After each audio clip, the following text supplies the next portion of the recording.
Good afternoon viewers, welcome to competitive bytes by Bharat. ఈరోజు మీ ముందుకు ఒక మంచి ఎక్స్క్లూసివ్ బైట్తో రావడం జరిగింది. ఇది వచ్చేసి నోటిఫికేషన్ మనకు పవర్ గ్రిడ్ నుంచి అయితే రావడం జరిగింది. పవర్ గ్రిడ్ కార్పొరేషన్లో రెగ్యులర్ డిప్లొమా చేసిన వారికైతే చాలా మంచి అవకాశం అయితే రిలీజ్ చేశారు. ప్రజెంట్గా చూసుకుంటే మనకు పాండమిక్ టైంలో ఇది ఒక మంచి ఆపర్చునిటీ అని చెప్పుకోవచ్చు. సో ఎవరైతే 10th తర్వాత 3 years ఫుల్ టైం డిప్లొమా చేస్తున్నారో వాళ్ళు వచ్చేసి స్పెషలైజేషన్ ఎలక్ట్రికల్ అండ్ సివిల్లో చేసిన వాళ్ళకే ఈ ఆపర్చునిటీ అయితే దొరుకుతుంది ప్రస్తుతానికి. సో ఎవరైతే బీటెక్ చేశారో వాళ్ళకైతే ఎలిజిబిలిటీ లేదు మళ్ళీ. సో బీటెక్ చేయని వాళ్ళు ఓన్లీ డిప్లొమా చేసిన వాళ్ళైతేనే ఎలిజిబిలిటీ అని ఉండడం జరిగింది. సో ఈ వీడియోలో క్లియర్గా నేను ఎక్స్ప్లెయిన్ చేస్తాను వాట్ ఈజ్ వాట్ అనేది, ఎలా అప్లై చేయాలి, మీకు శాలరీ ఎంత వస్తుంది, పోస్టింగ్ ఎక్కడ ఉంటుంది, నేచర్ ఆఫ్ ఎగ్జామినేషన్ ఏంటి అని క్లియర్గా చెప్తాను. సో దయచేసి వీడియోని ఎండ్ వరకు చూడండి. అండ్ ఇంకొక రిక్వెస్ట్ ఏంటంటే, మన ఛానల్ ఫస్ట్ టైం వచ్చి చూస్తుంటే ఛానల్ సబ్స్క్రైబ్ చేసుకోండి వెంటనే, సో దట్ నెక్స్ట్ టైం నేను ఏ వీడియోస్ చేసినా మీకైతే నోటిఫికేషన్స్ రావడం జరుగుతుంది. అలాగే వీడియో నచ్చినట్టయితే వీడియోని లైక్ చేసి ఎంకరేజ్ చేయండి అండ్ కమెంట్ బాక్స్లో కమెంట్ చేసేయండి. Okay, let us get into the video students. Already చెప్పినట్టయితే పవర్ గ్రిడ్లో అయితే నోటిఫికేషన్ రావడం జరిగింది. Recruitment for the post of diploma trainee in electrical and civil. Notification date వచ్చేసి మనకు 24th అయితే రావడం జరిగింది. మనం చూసుకుంటే ఇక్కడ అప్లికేషన్ డేట్ చూసుకుంటే మనకు ఓపెనింగ్ డేట్ వచ్చేసి 24/5/2021 అండ్ క్లోజింగ్ డేట్ వచ్చేసి 15/6/2021 వరకు టైం ఉండడం జరిగింది. కట్ ఆఫ్ డేట్ కూడా 15/6/2021. Date of written test computer based test ఉండడం జరుగుతుంది students, and will be notified separately అని వెబ్సైట్ అని చెప్పడం జరిగింది. సో ఎప్పుడు ఎగ్జామ్ అనేది మీకు సపరేట్గా నోటిఫికేషన్ అయితే ఇవ్వడం జరుగుతుంది. సో వెబ్సైట్ అయితే పెడతారు. బట్ ప్రస్తుతానికి అయితే exam date application date 24th, last date వచ్చేసి 15/6 అయితే చెప్పడం జరిగింది. సో మనం post wise category wise breakup of vacancies చూసుకుంటే కనుక డిప్లొమా ట్రైనీ ఎలక్ట్రికల్ వచ్చేసి post code 5, total number of vacancies 30, unreserved 11 vacancies ఉన్నాయి, OBC 7 vacancies, SC 6 vacancies, ST 2 vacancies, EWS 4 vacancy అయితే ఉండడం జరిగింది స్టూడెంట్స్. పీడబ్ల్యూడీ వచ్చేసి 2 వేకెన్సీస్ ఉన్నాయి. సో మనం డిప్లొమా ట్రైనీ సివిల్ చూసుకుంటే 5 వేకెన్సీస్ ఉన్నాయి టోటల్. అలాగే 2 vacancies unreserved, OBC 1 vacancy, SC 1 vacancy and EWS 1 vacancy. So total 5 vacancy అయితే ఉండడం జరిగింది. సో మీ అందరికి తెలిసిన విషయమే, మనకు వచ్చేసి రిలాక్సేషన్ అనేది ఎలా ఉంటుంది అనేది కూడా మీకు తెలుసు. అండ్ ఇక్కడ చూసుకుంటే name of the post diploma train ఎలక్ట్రికల్కి వచ్చేసి క్వాలిఫికేషన్ నేను చెప్పినట్టు full time regular 3 years diploma from recognised technical board or institute with minimum 70% marks for general OBC and EWS candidates and pass marks for SC ST PWD. So ఇక్కడ వచ్చేసి ఏంటంటే మీరు 10th తర్వాత ఒక 3 years ఫుల్ టైం డిప్లొమా చేసి ఉండాలి. అది వచ్చేసి ఒక టెక్నికల్ బోర్డ్ రికగ్నైజ్ యూనివర్సిటీ నుంచి ఇన్స్టిట్యూట్ విత్ మినిమం 70% మార్క్స్ అయితే జనరల్ ఓబీసీ ఈడబ్ల్యూఎస్ వాళ్ళకు మినిమం 70% మార్క్స్ సరిపోతుంది. బట్ ఎస్సీ ఎస్టీ పీడబ్ల్యూడీ క్యాండిడేట్స్కి వచ్చేసి జస్ట్ పాస్ అయితే సరిపోతుంది లక్కీగా. Okay, higher technical qualification like BE B Tech ME M Tech with or without diploma is not allowed. So మీరు diploma చేసి బీటెక్ చేసిన వాళ్ళైతే ఎలిజిబుల్ కాదు సింపుల్గా. ఓకే, డిసిప్లిన్ చూసుకుంటే electrical or electrical power, electrical and electronics, power systems engineering or power engineering electrical అని అయితే చెప్పడం జరిగింది డిసిప్లిన్. సో మ్యాక్సిమం ఏజ్ వచ్చేసి 27 years for EWS or general and 30 years for OBC NCL and 32 years for SC ST. So క్లియర్గా అయితే ఇక్కడ mention చేయడం జరిగింది మ్యాక్సిమం ఏజ్ వచ్చేసి. సో ఇక్కడ డిప్లొమా ట్రైనీ సివిల్ చూసుకుంటే మనకు full time regular 3 years diploma ఉండాలి. అలాగే 70% మార్క్స్ ఉండాలి మినిమం, దానిలాగానే చెప్పినట్టు. సో ఈడబ్ల్యూఎస్ ఎస్సీ ఎస్టీ క్యాండిడేట్స్కి వచ్చేసి మనకు అయితే 70% మార్క్స్ అవసరం లేదు, జస్ట్ పాస్ చేస్తే సరిపోతుంది. హై టెక్నికల్ క్వాలిఫికేషన్స్ ఉండాలి. బీఈ బీటెక్ ఎక్సెట్రా వితౌట్ ఈ డిప్లొమా ఇస్ నాట్ అలౌడ్ అనమాట. బీఈ బీటెక్ ఎంఈ ఎంటెక్ చేసిన వాళ్ళు నాట్ అలౌడ్ అని చెప్తున్నారు. ఇది వచ్చేసి సివిల్ ఇంజనీరింగ్. అలాగే మ్యాక్సిమం ఏజ్ వచ్చేసి 27 years for general ST EWS and 30 years for OBC, 32 years for SC. Okay, ఇది వచ్చేసి students recruitment of diploma trains are conduct and regional basis అనమాట. అదైతే క్లియర్గా చెప్పడం జరిగింది. సో మీకు రిలాక్సేషన్ ఆల్రెడీ మీ అందరికి తెలుసు, as per government guidelines relaxation అయితే ఇవ్వడం జరుగుతుంది. సో మనం వచ్చేసి నెక్స్ట్ సెలెక్షన్ ప్రాసెస్ గురించి తెలుసుకుందాం. సెలెక్షన్ ప్రొసీజర్ వచ్చేసి written test or computer based test will be conducted అని చెప్పడం జరిగింది. సో కంప్యూటర్ బేస్డ్ టెస్ట్ అనేది ఎప్పుడు ఉంటుంది అనేది కూడా క్లియర్గా చెప్పాను నేను ఇందాక ఆల్రెడీ స్టార్టింగ్ ఆఫ్ ది టెస్ట్లో. So written test will be objective type, each question will have 4 options.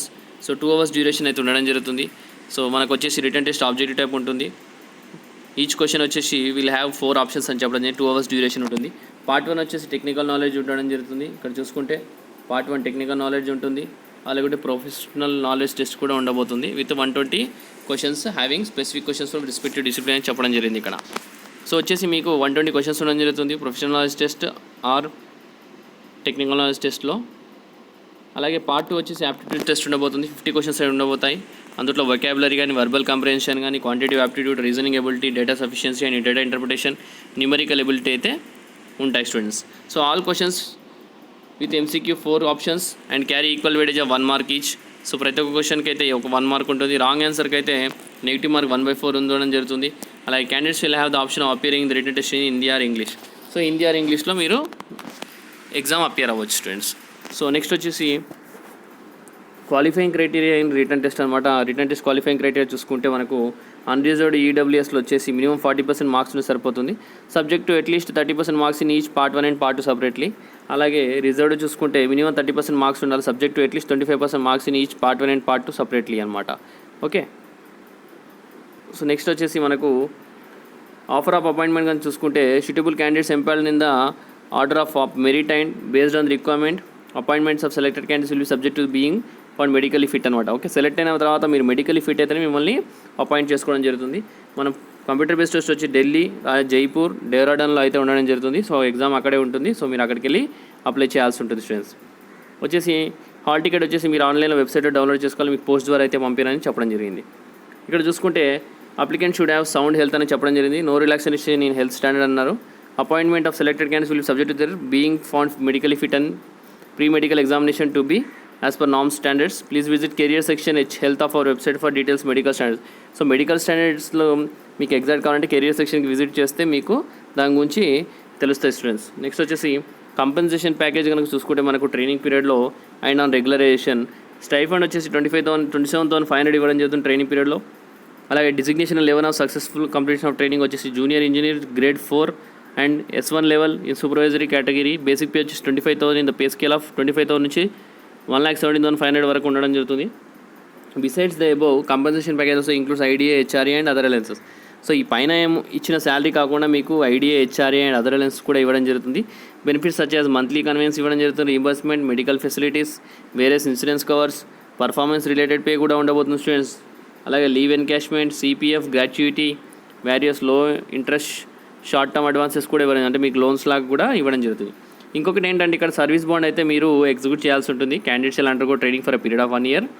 They will be required to execute a service agreement as per the following data successfully complete the training period and thereafter serve the organization at least for 3 years. Okay.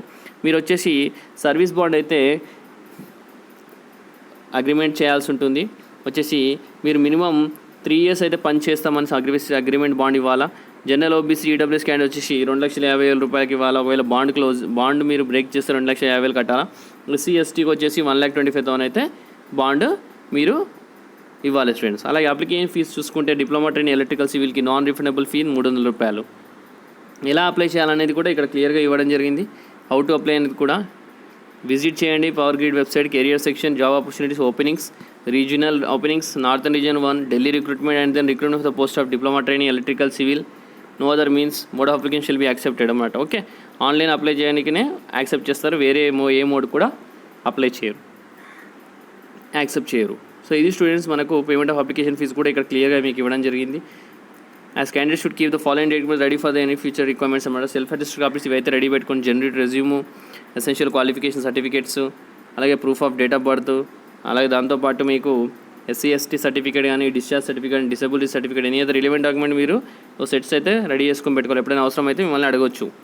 So అలాగే candidate will have to bring this documents along with original for verification at the time of document verification, medical joining if called for. మిమ్మల్ని పిలిచినప్పుడు ఈ డాక్యుమెంట్స్తో అయితే రమ్మనేది చెప్పడం జరిగింది అది. So ఇంకోటి వచ్చేసి మీకు admit card, roll number, name of the allocate test can will be made available on website అనమాట. సో అడ్మిట్ కార్డు ఈ ఎగ్జామ్కి మీకు హాల్ టికెట్ వచ్చేసి వెబ్సైట్లో పెట్టడం జరుగుతుంది. పోస్ట్ ద్వారా అయితే ఏం పంపించాలని ఇక్కడ క్లియర్గా చెప్పడం జరిగింది. మీరు వచ్చేసి యూనిక్ ఈమెయిల్ ఐడి పెట్టుకోవాలా, అండ్ ఫోన్ నెంబర్ పెట్టుకోవాలి. ఈమెయిల్ ఐడికి, ఫోన్ నెంబర్కి మీకు మెసేజ్ కానీ ఈమెయిల్ కానీ రావడం జరుగుతుంది. ఓన్లీ ఇండియన్ నేషనల్ ఎలిజిబుల్ అని చెప్పడం జరిగింది. 18 years above age can apply అని చెప్పడం జరిగింది. అది స్టూడెంట్స్ మీకు వచ్చేసి ఇది ఒక మంచి ఆపర్చునిటీ అని చెప్పుకోవచ్చు. ఈ రీసెంట్ టైమ్స్లో దయచేసి అందరూ అప్లై చేయండి. ఎవరైతే డిప్లొమా చేస్తున్నారో అందరూ ఎలిజిబిలిటీ అయితే ఉండడం జరిగింది. సో అప్లై చేయండి, ఇది ఒక మంచి ఆపర్చునిటీ. మీ అందరికీ ఈ వీడియో నచ్చిందని అనుకుంటున్నాను. నచ్చితే లైక్ చేయండి, కమెంట్ సెక్షన్లో కామెంట్ చేయండి. Thank you for watching the video. Have a great day.